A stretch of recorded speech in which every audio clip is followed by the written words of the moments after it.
A experiência de quase morte de Andressa Urach foi muito dramática e interessante.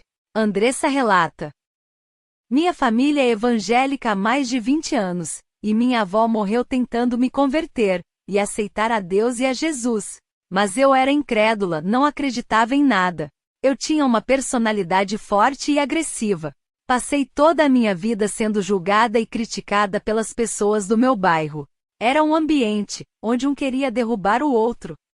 Andressa é nascida em Ijuí, no interior do Rio Grande do Sul. Teve uma infância muito humilde e conturbada. Sua mãe ficou grávida com apenas 14 anos, quando seu pai a traía com infidelidades e a agredia constantemente.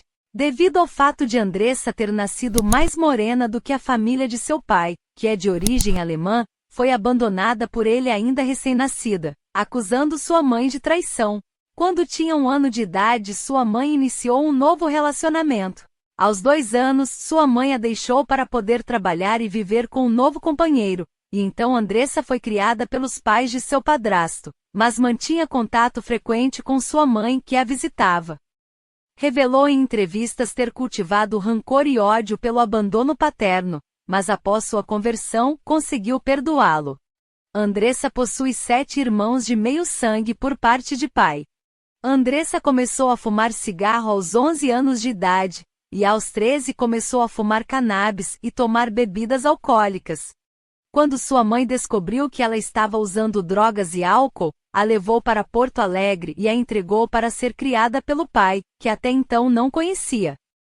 Segundo fontes pesquisadas, no início de sua adolescência, aos 14 anos, começou a praticar incesto com um de seus meios-irmãos. O rapaz tinha 16 anos e ambos bebiam e usavam drogas juntos, frequentavam baladas, e foi com ele que Andressa teve sua primeira relação sexual. Nesta época começou a praticar zoofilia com o cachorro de uma vizinha.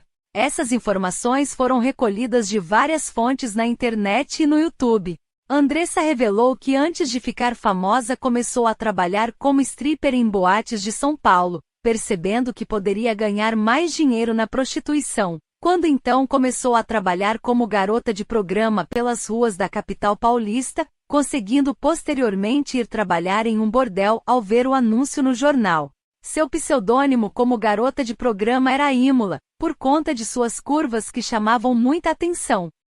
Esse nome foi escolhido por ser o mesmo da cidade italiana na qual Ayrton Senna se acidentou em 1994, na curva Tamburello, no Grande Prêmio de San Marino.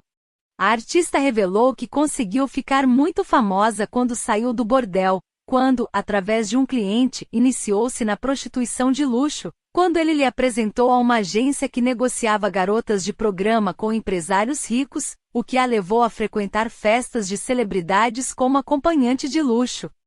Nesta época começou a frequentar bailes funks, e tornou-se amante de diversos traficantes do Rio de Janeiro e de São Paulo, chegando a correr riscos de morrer ou ser presa. Nesse período, passou a frequentar a quimbanda, onde praticava rituais de magia negra em cemitérios, afirmando ter feito pactos com demônios para conseguir mais dinheiro e para também destruir a vida sentimental e financeira de seus desafetos, de quem tinha inveja. Novamente reitero que todas essas informações foram retiradas de seu livro, e também de informações no YouTube e na internet.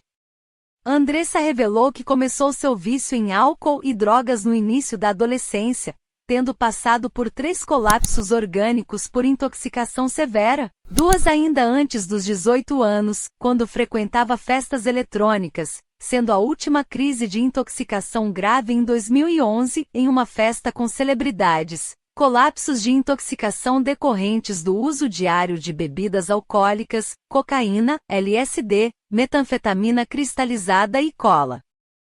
Em 2009, Andressa foi a uma clínica de estética, onde aplicou 400 ml de hidrogel e de polimetilmetacrilato, substâncias altamente tóxicas, nas coxas e glúteos a fim de modelá-los. Anos depois, ela teve de ficar internada devido às infecções hematológicas decorrentes do uso destas 2 substâncias.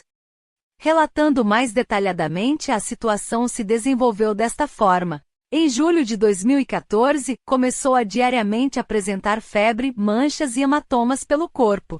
Após exames, descobriu que seu organismo estava com um grande processo infeccioso, rejeitando os produtos aplicados.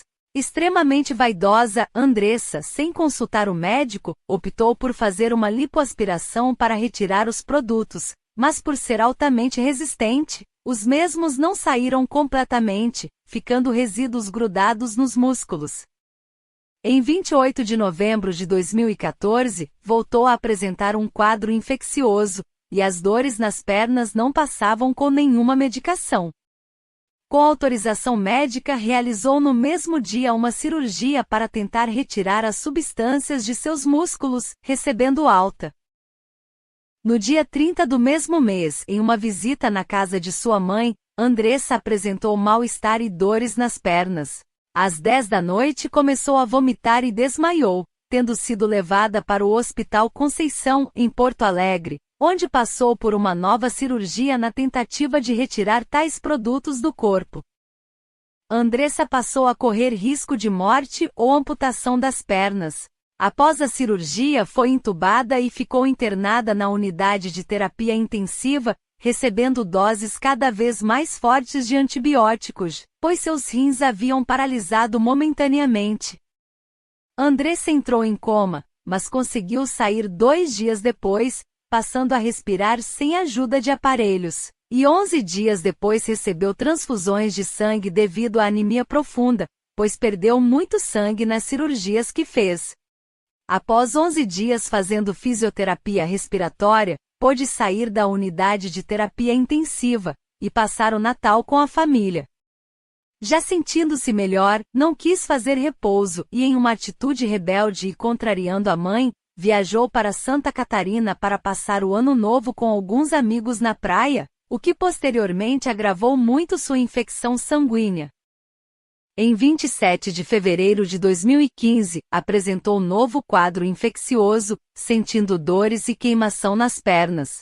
Andressa foi internada no Hospital Alvorada, em São Paulo, pois sua pressão arterial estava caindo e não retornava à normalidade. Suas pernas estavam com feridas que se abriram, onde foi necessário realizar diversas cirurgias de emergência para conter a hemorragia. Após as cirurgias, ocorreu uma parada cardiorrespiratória. Ela ficou entubada na unidade de terapia intensiva e entrou em coma, onde posteriormente teve uma paralisia renal e pulmonar, lutando pela vida. Após a família ser informada que a situação era de desengano, porque os médicos diziam que era um quadro muito grave. Sua mãe, que tornou-se evangélica, orava diariamente no quarto hospitalar de Andressa, até que a mesma apresentou melhora repentina, e recebeu alta em 11 de março, tendo passado mais de um ano fazendo fisioterapia para poder voltar a andar sem muletas e minimizar os riscos de trombose, utilizando catéter endovenoso para continuar a tomar antibióticos. Porém, descobriu que as substâncias injetadas nunca saíram completamente do seu organismo, tendo que sempre ficar alerta para qualquer quadro infeccioso que possa ser apresentado. Vamos escutar agora o relato pessoal de Andressa Urach.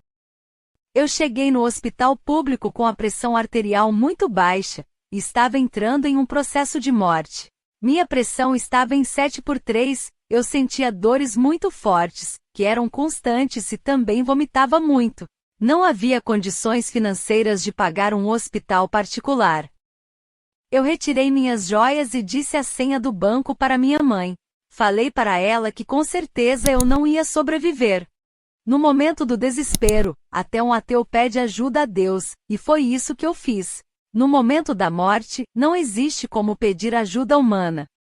Ou existe um Deus para nos proteger neste momento, ou estamos totalmente abandonados ao acaso. Fui agonizando, enfraquecendo e ficando debilitada até entrar em coma. Neste momento, eu vivi a experiência de sentir a minha alma saindo de meu organismo. Eu vi meu corpo, eu vi as pessoas e o quarto do hospital público. Não sentia mais nenhuma dor ou ansiedade típicas de quem possui um corpo físico agonizando. Minha alma subiu bastante, até que eu cheguei em um lugar muito claro e branco. Havia um silêncio absoluto, uma paz muito poderosa. Eu possuía uma estrutura espiritual, e estava sem roupa. Olhei para meu braço e parecia uma nuvem translúcida muito tênue. Minha estrutura era uma fumacinha bem clarinha. Eu via todo o meu corpo mental, e eu tive o pressentimento que aquele lugar era um lugar onde ocorreria meu julgamento. Neste momento eu tomei plena consciência que eu tinha morrido.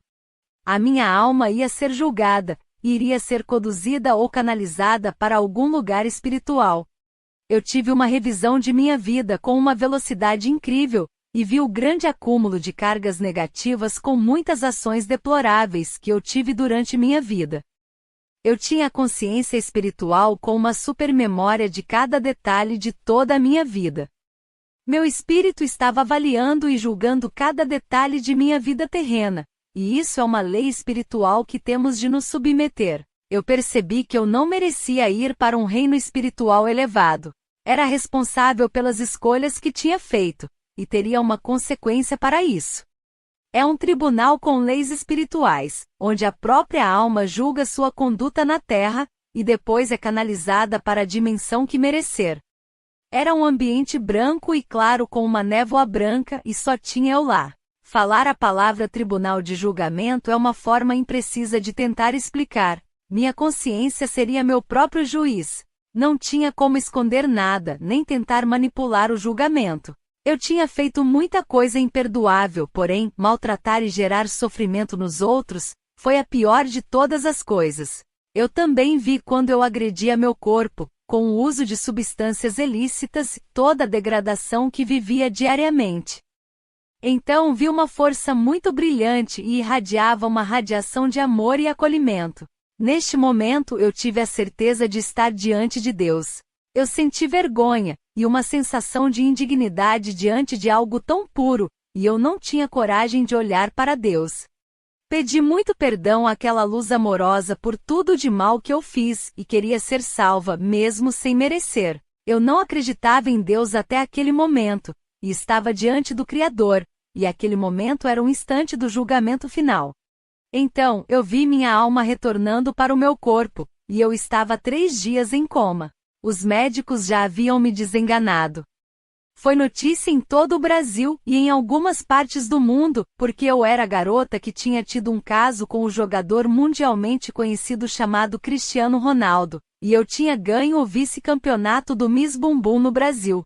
Mantive um caso com o jogador de futebol que era meu cliente e me pagava muito bem, mesmo ele sendo comprometido.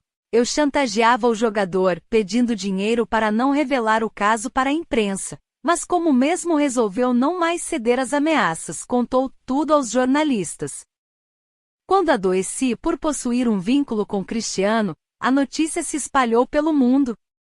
Os médicos tinham me desenganado, porque o meu pulmão estava quase morto, meu sistema renal estava prestes a ter falência orgânica. Eu tinha infecção generalizada. Minha mãe orava com muita fé, e eu acredito que foi isso que me puxou de volta para o meu organismo, e impediu minha morte. O vínculo de minha mãe com Deus era muito forte. Eu reencarnei, respirei fundo e com dificuldade. Ao retornar, não tinha mais aquele domínio, e intimidade com minha estrutura física, tive de reaprender a usar meu organismo. Tinha uma grande dificuldade em usar o pulmão, e sentia muita falta de ar. Por isso que a Bíblia fala no sopro da vida. Eu tive a minha vida de volta. Fui desentubada e alguns minutos depois, a alma da morte veio me buscar. Poderia ser nomeado como guardião do inferno ou diabo. Era uma alma maligna e muito grande e muito escura. Ela transmitia uma radiação muito gelada, um frio insuportável. Havia seres menores e malignos flutuando ao redor deste ser maléfico, e haviam gritos satânicos. Havia uma atmosfera de terror e desesperança. As sombras pretas pareciam uma legião demoníaca que obedecia à sombra gigante. Essa alma maligna gigante colocou a mão sobre o meu corpo, e começou a sugar a minha alma. Eu tentava continuar vinculada ao meu organismo, mas era uma grande luta. Eu consegui abrir meus olhos, e minha mãe estava ao meu lado. Eu gritei que a alma da morte tinha vindo me buscar, e minha mãe clamou pela presença de Deus para que ele intercedesse. Eu pedi para minha mãe chamar o pastor da igreja, porque eu acreditava que se aceitasse a Deus diante de um pastor, isso me salvaria da condenação eterna. Depois disso não vi mais as almas negras, e fui me recuperando, porém foram 18 dias de muito sofrimento físico. Eu não conseguia ficar em pé nem caminhar. Tinham 3 buracos na minha perna esquerda e 4 buracos na perna direita. Minha mão fechada cabia dentro dos buracos. Eu olhava para minhas pernas e chorava porque eu vendia meu corpo, e ninguém ia mais pagar para ficar comigo. Eu vivia desse dinheiro, e fiquei muito angustiada. Já tinha um emprego de apresentadora, mas recebia muito pouco. Eu pensei como ia manter as minhas despesas, sem ter meus clientes ricos. Minha divindade era o meu corpo e a minha vaidade. Mas aquilo foi bom, pois meu falso Deus da vaidade estava morrendo, e eu estava me entregando ao Criador verdadeiro. A minha experiência de quase morte foi um divisor de águas, pois comecei a pensar que tinha de mudar de vida gradualmente. Não é fácil se transformar rapidamente. Foram 25 dias na UTI, 18 cirurgias de emergência. Eu usava fralda, dependia das pessoas para tudo. O fato de que me tornei religiosa não significa que minha vida se tornou um mar de rosas. Ainda tenho muitos desafios e frustrações. Mas agora tenho o apoio de Deus, tenho fé e tento seguir um bom caminho. Quero ser salva no dia de minha morte definitiva. Quero viver ao lado de meu Criador. Esta foi a experiência de quase morte da artista Andressa Urach. Se você gostou e quiser se inscrever, eu agradeço. Se quiser dar um gostei e fazer um comentário, seria muito gentil.